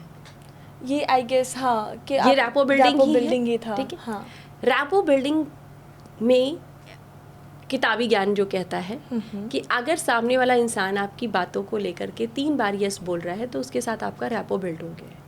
ये साइंटिफिकली लोग सिखाते हैं, ठीक, पर मैं ऐसा मानती हूँ कि अगर आप एक अच्छा आई कांटेक्ट करके एक अच्छी कॉन्फिडेंट कम्युनिकेशन कर रहे हैं और आप समझ लेवल अपनी इस लेवल पर लेके जा रहे हैं जहाँ पे आप एक दूसरे की एनर्जी को समझ पा रहे हैं, बिल्कुल, वहाँ पे आपने पहली एक रैपो बिल्ड कर ली है, ठीक। अगर आप अंदर से अपनी इमोशंस को सही लेवल पर नहीं रख रहे हैं, अंडर कॉन्फिडेंट हैं, ठीक है, आपके इमोशंस डिस्टर्ब हैं, आप किसी के भी सामने बैठकर बात कर रहे होंगे क्योंकि आपकी बॉडी प्रेजेंट है, माइंड नहीं। अगर आप ओवर थिंकिंग में हैं, नेगेटिव इमोशंस में हैं, तो 90% टाइम आपकी बॉडी प्रेजेंट होती है और सामने वाले से पूरी बात भी हो जाती है, लेकिन उसको बाद में याद ही नहीं रहता है कि सामने वाले ने बात क्या कही थी, क्योंकि उसकी बॉडी प्रेजेंट थी, माइंड कहीं और था। स्कूल में भी मैंने काफ़ी सुना है, प्लीज़ गाइस एब्सेंट माइंड के साथ मत बैठना, टीचर्स बहुत डांट लगाती थी हमारी स्कूल में, राइट। तो पहले, और ये क्यों हो रहा है, ये बहुत गलत है, मैंने बहुत बार देखा, एग्जैक्टली ये मेरे साथ खुद भी हुआ है, क्योंकि मैं खुद एक सीवियर डिप्रेशन में थी और मैंने खुद को बाहर निकाला है, ठीक है। तो क्या होता है कि जब आपके पास पास्ट की कुछ चीज़ें होती हैं, आपका दिमाग एक बार उससे जुड़ा, फिर वो दूसरे थॉट से, फिर वो तीसरे थॉट से, फिर ब्रेन ना बहुत स्मार्ट है, वो क्या करता है, पूरी कहानी बुनता है, तो आधी चीज़ें सच होती हैं, आधी चीज़ें इल्यूज़न होती हैं, और फिर पूरी कहानी मिल करके आपकी ज़िंदगी के बहुत सारे इवेंट्स को ख़राब करती है। राइट मैम, आज के जो यंगस्टर्स हैं, इवन बहुत से लोग ऐसे हैं जो ना बात करने से डरते हैं, राइट, उनके अंदर एक फियर होता है, तो एनएलपी पब्लिक स्पीकिंग में कैसे हेल्प कर सकता है, मतलब वो कैसे हेल्प करता है? देखिए, आपके पास जो कम्युनिकेशन के बिल्डिंग है ना, ये आपकी टीनेज में होती है, ठीक है, मतलब आपके बचपन से लेके टीनेज तक में ये बिल्डिंग होती है। अगर इस टाइम पर आपके इमोशंस को दबाया गया है, ठीक है, डोंट एक्सप्रेस दैट इस ऐसे मत बोलो, ठीक है, बहुत सारी ऐसी चीज़, देखो रूल रेगुलेशन के साथ ज़िंदगी जीना सिखाना अच्छी बात होती है और वो करनी भी चाहिए और वो बहुत ज़रूरी है ज़िंदगी के लिए, ठीक है, पर मेरे अकॉर्डिंग ही ज़िंदगी जियो ये गलत है। और 90% लोगों के अंदर जो कम्युनिकेशन गैप है वो इसी कारण है, क्योंकि टीनेज में, बचपन में उनको एक्सप्रेसिव नहीं होने दिया गया, उनको एक्सप्लोर नहीं करने दिया गया, तो वो इमोशंस जो वो कहना चाहते थे उस इमोशंस को वो स्टोर कर ले गए। कहाँ स्टोर कर ले गए? बच्चे होते हैं वो उस टाइम पे, तो अपने जब वो बच्चे होते हैं तो उस टाइम पे उस इमोशंस को वो कहीं ना कहीं एक्सप्रेस नहीं कर पाते हैं। कुछ बच्चों को देखा होगा इरिटेट होकर के तोड़ना फोड़ना शुरू कर देते हैं, ठीक है, कुछ बच्चे शांत हो जाते हैं, रोना शुरू कर देते हैं। ये दोनों ही इमोशंस बच्चे की हेल्थ पे भी कहीं ना कहीं ब्लॉकेज लगा रहे हैं। क्या लगाएगा? जो बच्चे रो रहे हैं उनको कफ प्रॉब्लम हो जाएगी, ओके, ठीक है, जो बच्चे तोड़ फोड़ रहे हैं, थोड़ा थोड़ा छोटी छोटी चीज़ों पर गुस्सा कर रहे हैं, आगे चल के उनको गैस्ट्रिक प्रॉब्लम, लीवर प्रॉब्लम, पेट संबंधी प्रॉब्लम्स हो जाएंगी। क्यों होंगी? क्योंकि अगर आप जल्दी जल्दी गुस्सा कर रहे हो तो आपका पित्त प्रधान तत्व उसको रिसीव करता है, ठीक है, और अगर आप इमोशंस को दबा रहे हो, रो रहे हो, स्टोर कर रहे हो, तो ये आपका कफ प्रधान तत्व इसको रिसीव करता है, राइट, ठीक है। तो ये जो चीज़ें हैं ये हमें समझने की ज़रूरत है कि कहीं ना कहीं हमारी बॉडी ही हमारे हर एक चैलेंज को क्रिएट करने का कारण है, ठीक है। अगर हम हर चीज़ साफ़ करते हैं, ठीक है, हम दीपावली होती है तो घर साफ़ करते हैं, ठीक, कोई पूजा होती है तो किचन साफ़ करते हैं, ठीक, नॉर्मल हम अपने आप को भी रोज़ नहाती हैं, साफ़ करते हैं, पर हम बाहर से साफ़ कर रहे हैं, एक सफाई अंदर से भी ज़रूरी है। तो जो आपने इतने समय तक का स्टोर इमोशंस रखा होता है वो जब यहाँ फंसता है तो आप उसी इमोशंस के साथ आगे चल करके अपने आप को ओपनली कम्युनिकेट नहीं कर पाते हो। और मैं आपको एक छोटा सा यहाँ पे एक वो भी बताऊंगी अपने मेरे क्लाइंट का। एक मेरे क्लाइंट है, वो किसी कंपनी में मैनेजर थे, ओके, तो उन्होंने NLP किया just because of public speaking. He said कि मैम मेरे अंदर टैलेंट बहुत है, मैं बहुत कुछ कर सकता हूँ, ये मेरे बॉस भी बोलते हैं, मेरे साथ वाले बोलते हैं, पर मेरा चैलेंज ये है कि मैं पब्लिक स्पीकिंग में बहुत वीक हूँ, ठीक है। तो जनरली मेरा जो NLP का मेरा पैटर्न है वो मैं 41 डेज़ का रखती हूँ, ठीक है। जब उन पे काम किया गया तो उनकी NLP अभी पूरी भी नहीं हो पाई थी, तब तक उन्होंने कहा मैम मेरे 2-3 ऐसे इवेंट्स आए हैं जहाँ मुझे पब्लिकली स्पीकली बोलना है, ओके, क्योंकि उससे पहले ऑफिस में उन्होंने कुछ चीज़ें ऐसी रखी अपने आप को, क्योंकि नॉलेज था, सिर्फ एक ब्लॉकेज था कि वो बोल नहीं पा रहे, राइट, ठीक है, नॉलेज की कमी थी नहीं, वही मैंने कहा ना, भाषा आती थी पर भाषा को एक्सप्रेस करने की जो एनर्जी थी वो कमज़ोर थी, राइट। तो जैसे ही वो बचपन, जैसे ही वो टीनेज को ठीक किया गया, वो कम्युनिकेशन बेस्ट बिल्ट हो गया। और अभी पिछले महीने उनका प्रमोशन हुआ है जस्ट बिकॉज ऑफ एक गुड पब्लिक स्पीकिंग के कारण। Wow, great. मैम यहाँ पे अभी आप बच्चों के बारे में बात कर रहे थे, तो वहाँ पे मैंने आजकल के बच्चों को देखा है, बहुत अग्रेसिव होते हैं, मतलब नहीं सुनना है मतलब नहीं सुनना है, नहीं करना मतलब नहीं करना, जिद, ईगो, एटीट्यूड, एरोगेंस इतना ज़्यादा भरा होता है। तो आजकल के बच्चों में ये सब कहाँ से आता है? मैं ऐसा नहीं मानती कि सिर्फ आजकल के बच्चों में है, मुझे ऐसा लगता है कि पहले भी था, हो सकता है रेशियो आज ज़्यादा हो। उसका रीज़न ये है, 2 कारण होते हैं, पहले भी रहा हो या आज भी है अगर ये चीज़, तो उसका पहला कारण ये होता है कि कई बार सेकंड बेबी आने पे जो एक निग्लेक्शन मिलता है, ठीक है, तो वो इमोशंस स्टोर हो रहे हैं, तो वो फ्रस्ट्रेशन में निकल रहे हैं, ओके, पहली चीज़। दूसरी चीज़ क्या होती है कि जब 90% केसेस में तो ये भी है कि जब माँ प्रेगनेंसी को कंटिन्यू कर रही है और उस जर्नी को जी रही है, तो उस टाइम वो खुद भी कहीं ना कहीं उसी फ्रस्ट्रेशन में है, उसी नेगेटिव इमोशंस में है, वो क्रिएट कर रहा है। तीसरी बहुत इंपॉर्टेंट चीज़ यहाँ पर क्रिएट होती है, बच्चे के साथ पेरेंट्स का एक सही दिशा में कम्युनिकेट ना करना। हम बड़े, मॉम डैड दोनों का रोल होना चाहिए, बहुत बड़ा रोल होता है। एटलीस्ट किसी एक पेरेंट को, अगर आप सिंगल पेरेंट भी हो तो भी एटलीस्ट अपने बच्चे के साथ तब बात मत कीजिए जब आप खाली हुए हैं, आपका फ्री टाइम है, तब आप बच्चे से बात मत कीजिए। Very important ma'am, very important. आप बच्चे से तब बात कीजिए जब बच्चा आपसे बात करना चाहता था, ठीक है। आप आज की डेट में देखिए इतनी बिजी लाइफ हो गई है, हर किसी की हो गई है, ठीक है, तो वो बच्चे से तब बात कर रहे हैं जब उनका फ्री टाइम। Right right. बच्चा जब बात करना चाह रहा है, बच्चा आपसे कितनी देर बात करेगा? 15 मिनट, आधा घंटा, ठीक। मुझे लगता है कि अगर बहुत ज़्यादा इम्पोर्टेंट ऐसा आप कुछ नहीं कर पा रहे हैं और बच्चा आपसे बात करना चाहता है तो आप बात कीजिए। अपने बच्चे को ये मत समझिए, मतलब 90% चैलेंज यहीं पर आता है कि बच्चे को बच्चा समझकर पालना शुरू करते हैं, उससे बातचीत भी वैसे ही करते हैं, ठीक है। वो आपके फैमिली, आप ही कहते हैं कि वो मेरी फैमिली का हिस्सा है, तो उसे एक बच्चे को हिस्से के, इससे दो चीज़ें भी डेवलप भी होती है। एक बच्चे के साथ वैसे बातचीत कीजिए जैसे एक बड़े से बात की जाती है, ठीक है। उनकी प्रॉब्लम को भी वैसे सुनिए, उनकी कहानियाँ हो सकता है आपकी नोन है, ठीक है, हो सकता है कि आपको उनकी कहानी सुन के लगे कि कौन सी फालतू कहानी सुना रहा है, मैं इसमें अपना टाइम वेस्ट क्यों करूं, पर वही कहानियाँ उनके अंदर एक जिम्मेदारी का भाव डेवलप, बिल्कुल बिल्कुल, उनको एक सही दिशा में कम्युनिकेट करना सिखाएंगी, एक सही पब्लिक स्पीकर बनाएंगी, राइट, ठीक है। लेकिन हम गलती क्या करते हैं, हम उनसे तब बात करते हैं जब हम खाली होते हैं। एग्जैक्टली। और मैं खुद भी एक 6 साल बच्चे की माँ हूँ।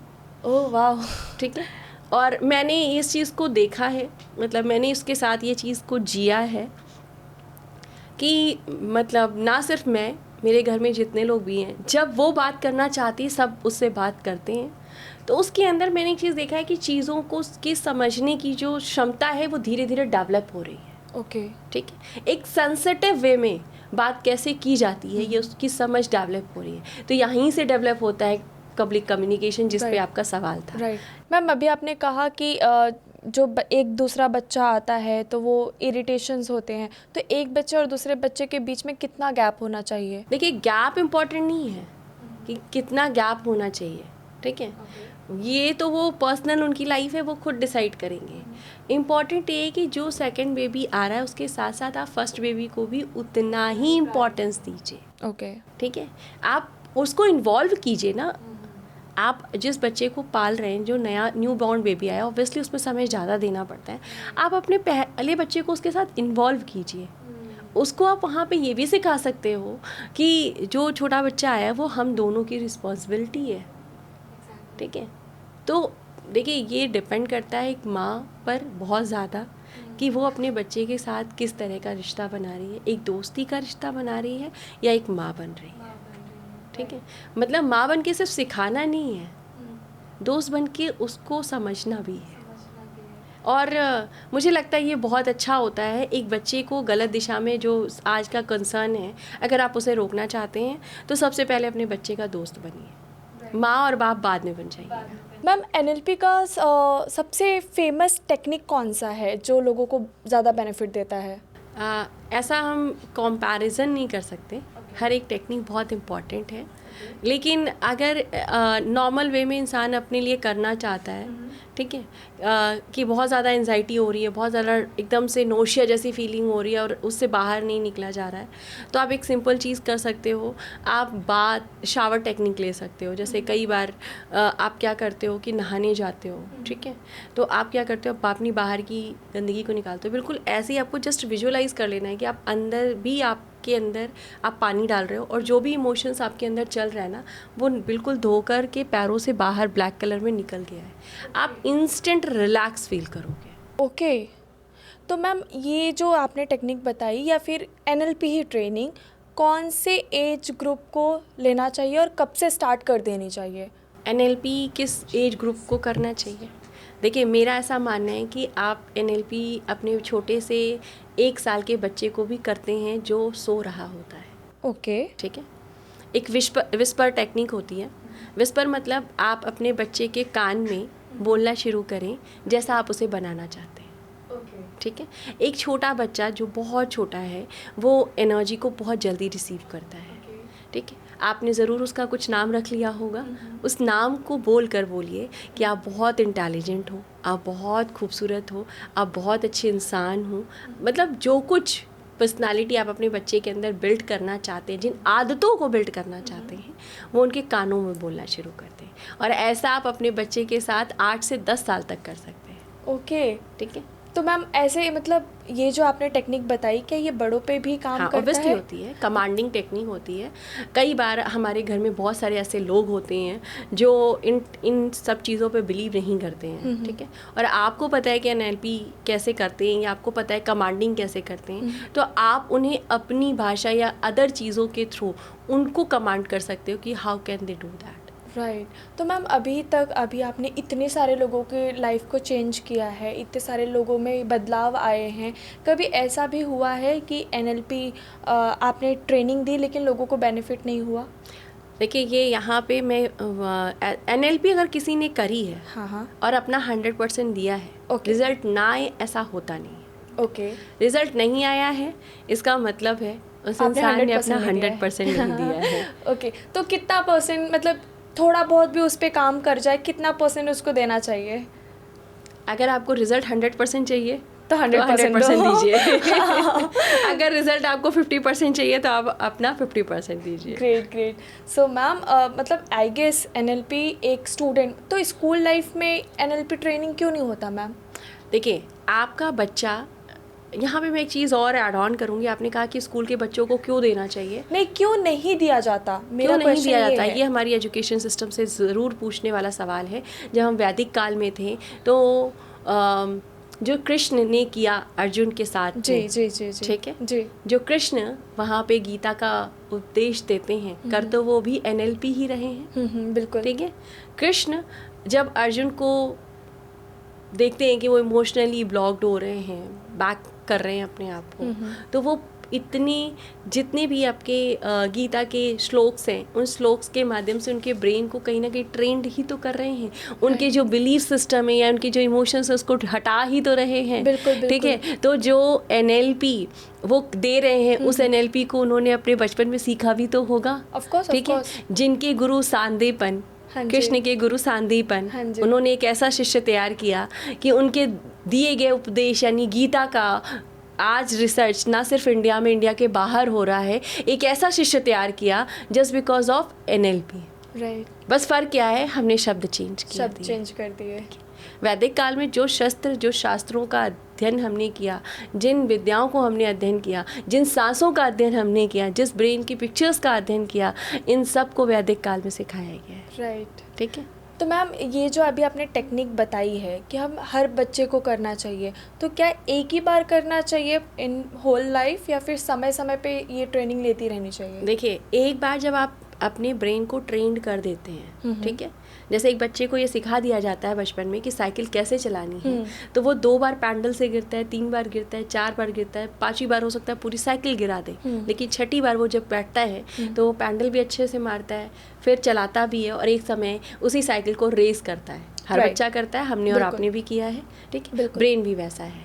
आपने अब तक ब्रेन को ट्रेंड नहीं किया है तो पहले तो ब्रेन की जो पुरानी चीज़ें आप उसको हटाइए, फिर ब्रेन को ट्रेंड भी किया जाता है एनएलपी के थ्रू कि कैसे आपको अपनी ज़िंदगी में पॉजिटिव और सही डायरेक्शन में जाना है, Right, ठीक है।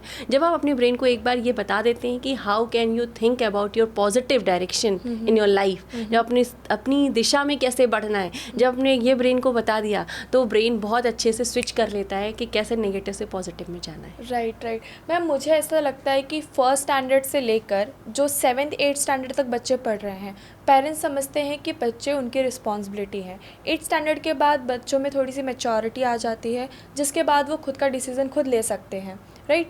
तो 8th स्टैंडर्ड से फर्स्ट स्टैंडर्ड से लेकर 8th स्टैंडर्ड तक मॉम को ऐसी कौन सी 3-4 चीज़ें करनी चाहिए जिससे उनका बच्चा जो है वो एक अच्छा और मतलब एक अच्छा व्यक्ति बन सके और ये चीज़ें वो अपने अंदर लेकर आ सके? बिल्कुल, बहुत अच्छा सवाल है ये।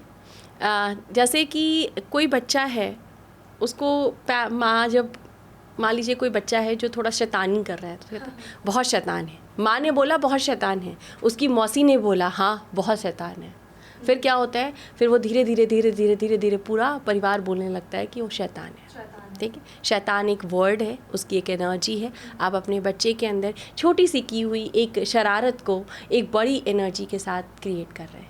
सबसे पहले हर एक माँ को अपने बच्चे को गलत शब्द बोलने पे रोकना चाहिए खुद को, ठीक है। अपने बच्चों को वो शब्द बोलिए ना जो आप बनाना चाहते हैं, बनाई, बोलिए उसको कि आप बहुत स्पिरिचुअल हो, आप बहुत अच्छे से व्यवहार करते हो, आप सच बोलते हो, आप ज़िंदगी में आगे बढ़ रहे हो, आप कॉन्फिडेंट हो। आप ये सब अपने बच्चों को बोलना चाहिए। मैं एक एग्जांपल देती हूँ, मेरी बेटी बहुत देर से बोलना शुरू किया था उसने, ठीक है, मुझे बहुत कंसर्न थी उस बात की। तो ये मेरी बेटी को तैयार करते समय, जब मैं उसको स्कूल के लिए तैयार करती थी, तब से मैं उसको बुलवाना शुरू करती थी, ठीक है, I am a good speaker, ठीक है, या मेरा पढ़ाई में बहुत अच्छा मन लग रहा है।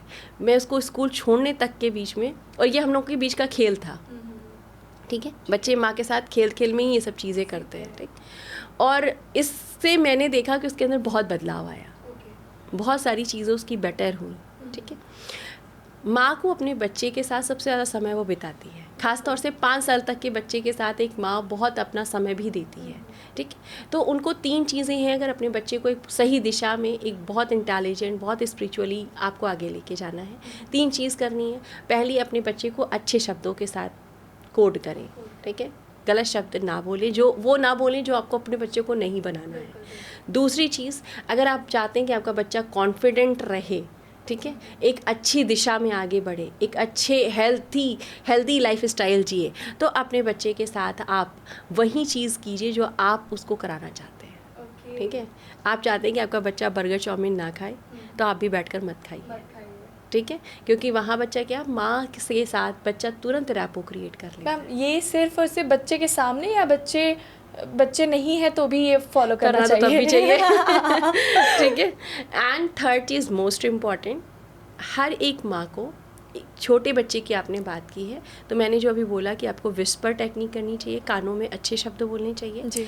उनके रूम में, उनके आसपास उन चीज़ों का विज़न रखिए जिनके साथ आप आगे बढ़ाना चाहते हैं जी। क्योंकि बच्चे एनर्जी को बहुत जल्दी ग्रैब करते हैं, और हमारे जो जीवन है वो 5 ज्ञानेंद्रियों के कारण चलता है। आपने क्या देखा, आपने क्या सुना, आपने क्या सूंघा, मतलब आपने क्या स्मेल किया, और आपने क्या स्वाद किया, और ये 5 ऐसे सेंसेशंस हैं ना जो आपकी ज़िंदगी को क्रिएट करते हैं। जैसा आप देखोगे वैसा आप बनोगे, बिल्कुल बिल्कुल। किसी समय तो सचिन ने मैच को देखा होगा, जो बोला होगा कि मुझे बनना है, ठीक है। किसी समय तो विराट कोहली ने सचिन को देखा था जब उन्होंने सोचा था कि मुझे सचिन बनना है, बिल्कुल राइट। किसी बच्चे ने किसी प्लेन को उड़ाते हुए देखा था, तब ये कहा था कि मैं पायलट बनूंगा, बिल्कुल, ठीक। आप अपने बच्चों के आसपास उन पिक्चर्स को लगाइए जिन चीज़ों के साथ अपने बच्चे को आप क्रिएट करना चाहते हैं। राइट मैम, ये जो आपने अभी बोला था कि अपने बच्चों के साथ गलत वर्ड यूज़ मत करिए, बट बहुत लोगों का कहना ये तो मेरा प्यार है और ये तो बस एम ही बुलाती हूँ। प्यार में तो लोग गाली भी देते हैं एक दूसरे को ठीक है। राइट, तो वो देखिए, प्यार ये आपने तय किया कि आप प्यार में बोल रहे हो, ठीक है, लेकिन आपको ही ये समझना होगा कि आपका यही प्यार आगे चलकर उसके लिए प्यार की जगह जहर बनेगा। बिल्कुल बिल्कुल, ठीक है, फिर आप ही परेशान होंगे। आपने तो प्यार में आज कर दिया, अननोइंगली ये चीज़ कर दी, लेकिन इन फ्यूचर वो वैसी ही चीज़ें कर रहा है, तो आप ही परेशान हो रहे हो ना उस चीज़ के लिए। ठीक है, आज आपने कह दिया बहुत शैतान है, कल को उसने सीरियसली वो शैतानी करनी शुरू कर दी, तो आपको दिक्कत हो रही है ना। राइट मैम, ठीक है। अगर आपके बच्चे ने कोई बात आपको बताई और आपने कह दिया झूठ बोलता है, बहुत झूठ बोलता है, कल सच में उसने झूठ बोलना शुरू कर दिया, तो आपने कहा देखा मैं कहती थी झूठ बोलता है। आपने ही उसको वो एनर्जी दी है। और एक माँ एनर्जेटिकली वैसे भी अपने बच्चे के जीवन में चंद्रमा का रोल अदा करती है। ओके, ठीक है, माँ चंद्रमा होती है और एक चंद्रमा बहुत शीतल होता है। चंद्रमा मन का कारक भी होता है जी। ठीक है, और जहाँ मन है, जहाँ शीतलता है, अगर वहाँ एग्रेसिव एनर्जी आप ले आओगे तो वो कॉन्ट्रडिक्ट करेगा। राइट राइट, ठीक है। आप जैसे आपने देखा है, कृष्ण को सब लोग देखते हैं, माँ यशोदा उनको जब पालती थी तो क्या वो दंड इरिटेट होके करती थी? नहीं। ठीक है, उनके प्यार को किस तरीके से दिखाया गया है। हाँ। ठीक है, तो कहीं ना कहीं हम सभी को अपने अंदर उस माँ की एक वो देनी है, मतलब एक डिसिप्लिन देना है, पर अपने अंदर वो कोमलता को खत्म नहीं करना। आज मैं आ रही थी, मुझे बहुत अफसोस हुआ, मैं आपके साथ शेयर करना चाहूँगी इस चीज़ को। मेरे बगल वाली सीट में एक पेरेंट बैठे थे, उनकी मुश्किल से 2.5 साल की बच्ची, 2 साल की बच्ची रही होगी, थोड़ी शरारती थी, जो बच्चे नॉर्मल शरारती करते हैं। वहीं भाई बच्चे हैं, वो एक जगह नहीं बैठेंगे। ये आपका तरीका है, आप उनको कैसे इंगेज करके एक जगह पे बैठा पा रहे हो। ठीक है, उन्होंने उनके साथ कोई बातचीत नहीं करी, बैठ जाओ, बहुत देर तक वो यही बोलते रहे। एंड लास्ट में उन्होंने बच्ची को 4 से 5 थप्पड़ जड़ दिए। एक 2.5 साल का बच्चा आपकी मार से नहीं सीखेगा, ठीक है, वो आपके कम्युनिकेशन से, आपके एक्शन से सीखेगा। बिल्कुल बिल्कुल। ठीक है, और आपका ये मारा हुआ थप्पड़ आपके बच्चे ने कैसे रिसीव कर लिया आपको नहीं पता, आपको नहीं पता। ठीक है, कहीं वो इमोशंस जाकर उनकी आगे की ज़िंदगी को ना ब्लॉक करे। इसलिए सबसे पहले तो आपको खुद काम होना बहुत ज़रूरी है। एग्जैक्टली। ठीक है, तो एक माँ को NLP करना तो सबसे ज़्यादा ज़रूरी है। सबसे ज़्यादा ज़रूरी है। ठीक है, राइट जी। Ma'am, last but not the least, एक क्वेश्चन बहुत आता है कि आजकल के जो बच्चे हैं वो इंडियन कल्चर को बिल्कुल अडॉप्ट नहीं करते, वो वेस्टर्न कल्चर को अडॉप्ट कर रहे हैं। और गलत भी नहीं है, मैं कहती हूँ कि ठीक है, आप जितना एक्सप्लोर करो उतना अच्छी बात है, लेकिन वो उनके बातों में जो टोन आता है, जो ईगो आता है, इंडियन गाने नहीं पसंद है उनको, कुछ भी पसंद नहीं है, इंडियन कुछ भी चीज़ें नहीं पसंद है, और वेस्टर्न उनको मतलब क्या ही लगता है। तो ऐसे में मॉम जो रहती है वो बहुत कंसर्न होती है इन सारी चीज़ों को लेकर कि मेरा बच्चा इंडिया में पला बड़ा है लेकिन वो इंडिया की चीज़ों से इतना नफ़रत कर रहा है। तो ऐसे में उनके में अगर वो इंडिया के लिए, भारत के लिए वो प्यार लेकर आना चाहे तो क्या करना चाहिए उनको? देखिए, अगर आप पहले ही बिल्डिंग ख़राब कर चुके हैं और फिर से पेंटिंग करना चाहते हैं, मैं ऐसा ही कहूँगी। हाँ, क्योंकि कहीं ना कहीं आपने बचपन में अपने बच्चे के साथ में वहीं गाने देखे होंगे, वहीं गाने सुने होंगे, उन्हीं कल्चर्स में गए होंगे, पार्टीज़ आपने भी करी होगी, कहीं ना कहीं बच्चों ने वहीं देखा होगा। एक बच्चा जब अपने घर में किसी बड़े बुज़ुर्ग को हनुमान चालीसा पढ़ते हुए सुनता है तो कितनी जल्दी वो हनुमान चालीसा याद कर लेता है। ठीक है, यहाँ पे मैं एक एग्ज़ाम्पल सेट करूँगी। मेरी बच्ची जब 2 महीने सी तब से मैं उसके सामने भी काम कर रही हूँ। ठीक है, तो जैसे मैं अपने क्लाइंट के साथ में कुछ भी शेयर कर रही हूँ, मैं मेरे सामने जो भी इंसान है मैं उसको कुछ भी सिखा रही हूँ। मेरी बच्ची स्कूल नहीं जाती थी जब 2 साल की थी, तब मैं ऐसे ही कुछ क्लाइंट के साथ में आरा कारा एक साउंड होता है, क्वांटम साउंड होता है जो आपके ब्रेन को रिवायर्ड करता है, तो मैं उनको वो करवा रही थी। एंड मैंने देखा कि मैंने उसके सामने 1 से 2 दिन कराया होगा, तीसरे दिन वो 2 साल की बच्ची जो अभी बोल सही से नहीं पा रही है, उसने आरा कारा साउंड याद किया था और वो पूरा मेडिटेट करती थी, और आज 6 साल की वो तब भी करती है। ग्रेट। तो आपने क्या बिल्ड किया है वो इम्पॉर्टेंट है, आपने उसे क्या दिया है ये इम्पॉर्टेंट है। बच्चा तो वो देख रहा है ना, वो कर रहा है ना जो देख रहा है। अब रही बात अगर बिगड़ गया है तो क्या करना है। पहली चीज़ तो बच्चों के साथ दोस्ती का रिश्ता बनाना शुरू कर दें अभी से, नहीं तो ये लॉन्ग टर्म चल के बहुत दिक्कत करेगा। ठीक है, आप अपने बच्चों से, जब बच्चा 20 साल 22 साल 25 साल का हो रहा है तब आप दोस्ती बनाने की कोशिश करें, तब पॉसिबल नहीं है। वो पॉसिबल तब है जब वो छोटा है, आप तभी से बनाइए। इससे 2 चीज़ होंगी, एक तो आपका रिश्ता मजबूत होगा, दूसरा आपके बच्चे के अंदर कोई नेगेटिव पैटर्न नहीं आएगा। ठीक है, अब अगर वो बिगड़ गया है तो सबसे पहले तो आपको अपने अंदर से बार बार उसे ये नहीं बोलना है कि वो बिगड़ गया है, नेगेटिव इमोशंस नहीं डालने हैं। ठीक है, एनर्जेटिकली उसे चेंज करने की कोशिश करनी है। पहले अपने अंदर चेंज करिए। कैसे चेंज करना है, जो भी लग रहा है कि आपके बच्चे के अंदर एक नेगेटिव पैटर्न आया, उसे लिखिए और जला दीजिए। इससे क्या होगा, आपके अंदर वो इमोशंस बर्न होंगे, आपके अंदर वो एनर्जी बर्न होगी। अगर आप करके देखेंगे तो भी आप महसूस करेंगे कि वो बदलाव आ रहा है। दूसरा, जब बच्चा आपका सो रहा हो तब उसको विस्पर टेक्निक देना शुरू कर दीजिए। और तीसरा, अपने बच्चों के साथ उन जगहों पर समय बिताना थोड़ा शुरू कीजिए जहाँ से आप कल्चर लाकर देना चाहते हैं। मैम, यहाँ पे थोड़ा सा इसी क्वेश्चन को मैं इसमें ऐड ऑन करना चाहूँगी। 2 बच्चे हैं, उनके में सेम हनुमान चालीसा और जैसे वो जो चीज़ें डालना चाहते हैं वो सब है। एक बच्चा वैसे ही डेवलप हो रहा है बट एक बच्चे में पूरा वैसा है। तो कहीं ना कहीं मुझे ऐसा लगता है कि स्कूल जाते हैं बच्चे तो वहाँ का भी एक एटमॉस्फेयर होता है जो उनको वैसे डेवलप करता है। पेरेंट्स तो स्कूल तक नहीं जा सकते, तो फिर अगर वो स्कूल से उठा कर ला रहे हैं तो उसमें पेरेंट्स कैसे हेल्प कर सकते हैं? हाँ, देखिए, आपके बच्चे ने पहली बार जब ये काम किया तभी उनको वहाँ समझाना है, पीटना नहीं है। ठीक है, समझाना है। बच्चे को 90% टाइम अगर आप प्यार से समझाते हैं तो वो समझ जाते हैं। राइट। आपके समझाने, यानी यही बच्चों के साथ आपने कैसा रैपो बिल्ड किया है, उनके साथ कैसी दोस्ती रखी है, ये डिपेंड करता है कि आपका बच्चा आपके साथ किस तरह से बिहेव करेगा। Right, okay, thank you so much ma'am, बहुत मज़ा आया। और आई गेस मुझे ऐसा लगता है कि ये सिर्फ स्टूडेंट को नहीं बल्कि हर एक एज ग्रुप को ये पॉडकास्ट हेल्प करने वाला है, पेरेंट्स हो या फिर एक भाई हो, बहन हो या फिर एक स्टूडेंट हो या एक मॉम हो, डैड हो। मुझे लगता है ये पॉडकास्ट पूरे ओवरऑल सभी एज ग्रुप के लिए बना है। तो अब तक मैंने जितने पॉडकास्ट किए हैं, मुझे लगता है ओवरऑल अगर किसी एज ग्रुप के लिए बना है, so this is the one podcast. So thank you so much, आपने टाइम निकाला। और मुझे लगता है काफ़ी माँ जो हैं वो देख रही हैं और उनको बहुत हेल्प होगा। तो thank you so much ma'am, thank you so much, thank you to all of you. And guys, अगर आपको ये एपिसोड अच्छा लगा है तो प्लीज़ लाइक करिए, शेयर करिए, सब्सक्राइब करिए। और जैसे कि मैम ने कहा था कि अगर आपके कोई भी क्वेश्चंस है, कोई भी डाउट हैं या कोई प्रॉब्लम आप फेस कर रहे हैं, प्लीज़ कमेंट बॉक्स में डालिए ताकि हम आपके क्वेश्चंस को ले सके, आपके प्रॉब्लम पे हम सॉल्व कर सके।